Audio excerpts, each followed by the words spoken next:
ನಮಸ್ಕಾರ ವೀಕ್ಷಕರೇ, ಅಗ್ನಿ ಮಿನಿಟ್ಗೆ ಸ್ವಾಗತ. ಮೌಢ್ಯಗಳನ್ನು ತಡೆಗಟ್ಟುವ ನಿಟ್ಟಿನಲ್ಲಿ ರಾಜೀವ್ ಗಾಂಧಿ ಆರೋಗ್ಯ ವಿಜ್ಞಾನಗಳ ವಿಶ್ವವಿದ್ಯಾಲಯ ಒಂದು ದಿಟ್ಟ ಕ್ರಮ ಕೈಗೊಂಡಿದೆ. ಯಾವುದೇ ಧರ್ಮದ ದೈವಭಕ್ತಿಯನ್ನು ಉತ್ತರ ಪತ್ರಿಕೆಗಳಲ್ಲಿ ಪ್ರದರ್ಶಿಸಬಾರದು ಎಂಬ ಸುತ್ತೋಲೆಯ ಮೂಲಕ ವಿದ್ಯಾರ್ಥಿಗಳಿಗೆ ಎಚ್ಚರಿಕೆ ನೀಡಿದೆ. ಈ ಮುಂಚೆ ಓಂ ಎಂದು, ಓಂ ನಮಃ ಶಿವಾಯ, ಓಂ ಗಣೇಶಾಯ ನಮಃ ಎಂದು ವಿದ್ಯಾರ್ಥಿಗಳು ಉತ್ತರ ಪತ್ರಿಕೆಗಳ ಶುರುವಿನಲ್ಲಿ ಬರೆಯುತ್ತಿದ್ದರು.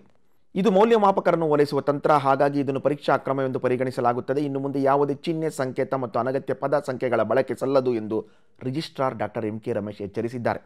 ಟ್ರಿಪಲ್ ತಲಾಕ್ ಕುರಿತಂತೆ ಸುಪ್ರೀಂ ಕೋರ್ಟ್ ತೀರ್ಪು ಮತ್ತು ಕೇಂದ್ರ ಸರ್ಕಾರಗಳ ಕಟ್ಟಾಜ್ಞೆ ಹೊರಬಿದ್ದ ನಂತರವೂ ಇದಕ್ಕೆ ವಿರುದ್ಧವಾದ ಘಟನೆಗಳು ವರದಿಯಾಗುತ್ತಲೇ ಇವೆ.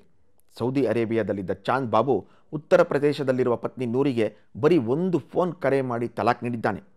ಈ ಪ್ರಕರಣವನ್ನು ಗಂಭೀರವಾಗಿ ಪರಿಗಣಿಸಿರುವ ಉತ್ತರ ಪ್ರದೇಶದ ಪೊಲೀಸರು ಪತಿ ಚಾಂದ್ ಬಾಬು ವಿರುದ್ಧ ದೂರು ದಾಖಲಿಸಿ ತನಿಖೆ ಮುಂದುವರಿಸಿದ್ದಾರೆ.